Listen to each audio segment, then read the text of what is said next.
అందరికీ నమస్కారం.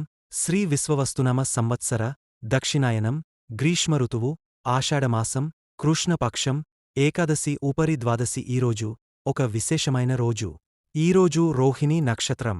రోహిణీ నక్షత్రం అంటే చంద్రుని నక్షత్రం. మరియు ఇవాళ సోమవారం కూడా కావడం వల్ల ఈ కలయిక చాలా శుభప్రదం. చంద్రుని సహోదరి హేమమే అంటే లక్ష్మీదేవికి ఈ రోజు అత్యంత ప్రీతికరమైనది. ద్వాదశి కూడా ఈరోజే రావడంతో ఇది ఓ పవిత్ర సోమవారం. కాబట్టి మనందరం భక్తిశ్రద్ధలతో ఓ మహాలక్ష్మియే నమః అనే నామాన్ని జపించాలి. ఈ నామాన్ని జపించడం వల్ల మహాలక్ష్మి అనుగ్రహం మనపై కురుస్తుంది. ఈరోజు కృష్ణ నామస్మరణ కూడా చాలా విశేషమైనదే. లక్ష్మీ నామస్మరణ వలన మనకు ఉన్న కలంకం తొలగపోతుంది. ఇవాళ సోమవారం కావడం వలన లక్ష్మీ నామాన్ని స్మరిస్తే మనస్సులో ఉన్న దుఃఖం తొలగపోతుంది. శాంతి, స్థిరత్వం మనస్సులో నెలకొంటుంది. చిన్న పిల్లలు కూడా ఈ నామాన్ని జపిస్తే చదువుపై ఏకాగ్రత పెరుగుతుంది. చంచలత్వం తగ్గుతుంది. విద్యలో నిశ్చయంగా అభివృద్ధి కనిపిస్తుంది. అందువల్ల మనమందరం కలిసి ఈ పవిత్ర సోమవారం నాడు ఓం మహాలక్ష్మే నమః, ఓం మహాలక్ష్మే నమః, ఓం మహాలక్ష్మే నమః అనే నామాన్ని శ్రద్ధాభక్తులతో జపించాలి. ఈ మంత్రం వలన లక్ష్మీ తల్లి అనుగ్రహంతో సంపద, శాంతి, సంతానం, ఆరోగ్యం వంటి ఆశీర్వాదాలు లభిస్తాయి. ఇక మన హిందూ సంప్రదాయాల్లో ఒక విశ్వాసముంది. ఎలాంటి పూజైనా ఏదైనా సంకల్పంతో కొబ్బరికాయ కొడితే అది చెడిపోయి ఉంటే అది ఒక అశుభ సూచనగా భావిస్తారు. మనము ఏ సంకల్పం చేశామో దానిని ఆ దేవత స్వీకరించకపోవచ్చు అని భావిస్తారు. దాంతో అలాంటి సమయంలో వెంటనే మరో 2 కొబ్బరికాయలు తెచ్చి వాటికి పసుపు రాసి మన ఇంటి దేవుడిని ప్రార్థిస్తూ వాటిని శ్రద్ధగా కొట్టి నైవేద్యంగా సమర్పించాలి. ఇలా చేయడం వలన అందులోని అశుభ ప్రభావం తొలగపోతుంది. లక్ష్మీ కటాక్షం కొనసాగుతుంది. ఇది చిన్న విషయం అనుకుని నిర్లక్ష్యం చేయరాదు.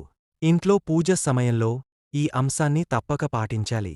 ఇక వాస్తు విషయానికి వస్తే ఇంకొన్ని విశ్వాసాలు మన సంప్రదాయాల్లో ఉన్నాయి. చాలామందికి ఉంటుంది, ఒకే రూంలో ఎక్కువ మంది ఉండొచ్చా? లేదా ఇంటి డిజైన్లో మార్పులు చేయాలా? పాత కాలం నుండి వచ్చే ఒక నమ్మకముంది.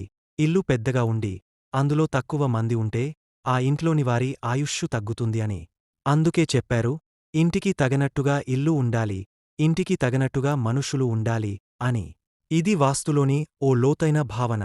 వాస్తు అంటే కేవలం గదుల స్థానాలు కాదు, మన ఇంటి శాంతి, ఆరోగ్యం, ఐశ్వర్యం అందించే ఒక శాస్త్రం. మన కుటుంబంలో ఎప్పుడూ అనారోగ్యం, ఆపదలు వస్తుంటే ఒకసారి ఆగ్నేయ దిశని చూడాలి. ఆ దిశలో దోషముంటే ఇలాంటి సమస్యలు వస్తాయని చెప్పబడింది. ఇక ఆగ్నేయ దిశ విషయానికి వస్తే చాలా ఇళ్లలో వంటగది ఆగ్నేయంలోనే ఉంటుంది. అయితే దాని లోపం ఏమిటంటే చాలామంది వంట చేసేటప్పుడు దక్షిణం చూసి వంట చేస్తూ ఉంటారు. ఇది చాలా పెద్ద తప్పు. దక్షిణ దిశ అనే దిక్పాలకుడు యమధర్మరాజు. ఆ దిశను చూసి వంట చేయడం అనేది ఒక భయంకరమైన అపచారం. ఇలా వంట చేయడాన్ని మన పితృదేవతల కోసం మాత్రమే ఆచరిస్తారు. అంటే ఒకే ఒక సందర్భంలో పితృదేవతల కోసం పిండ ప్రదానం చేస్తున్నప్పుడు వారు మాత్రమే దక్షిణం చూసి అన్నం వండుతారు. కాని మనం రోజూ తినే ఆహారాన్ని అలా తయారు చేయడం మన ఆరోగ్యానికి హానికరం. ఇలాంటి అలవాట్లు ఉంటే ఇంట్లో తరచూ అనారోగ్య సమస్యలు రావచ్చు. కాబట్టి ఎట్టి పరిస్థితుల్లోనూ తూర్పు దిశ చూడగలిగే విధంగా వంట చేయడం కంపల్సరీ. ఇకపోతే ఇంట్లో ఆరోగ్య సమస్యలు నిత్యముంటున్నాయంటే ఆ ఇంట్లో స్త్రీవాస్తు దోషం ఉండే అవకాశముంది.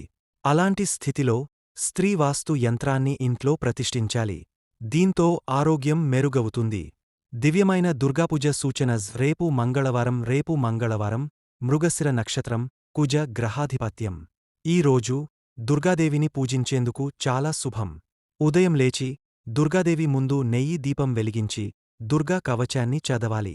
ఇది అమ్మవారి అనుగ్రహం పొందడానికి ఒక అద్భుతమైన అవకాశం.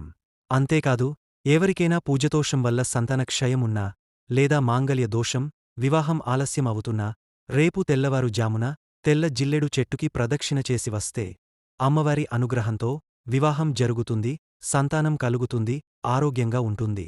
దివ్యమైన యోగక్షేమం, లక్ష్మీ అనుగ్రహం కోసం ఈరోజు సాయంత్రం ఇంట్లో చిన్నగా ఒక కలశం ఏర్పాటు చేయండి.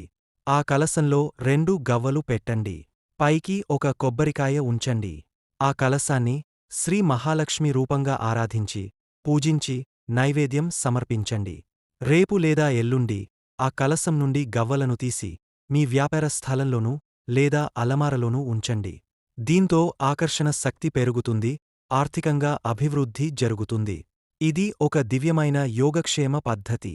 తప్పకుండా పాటించండి.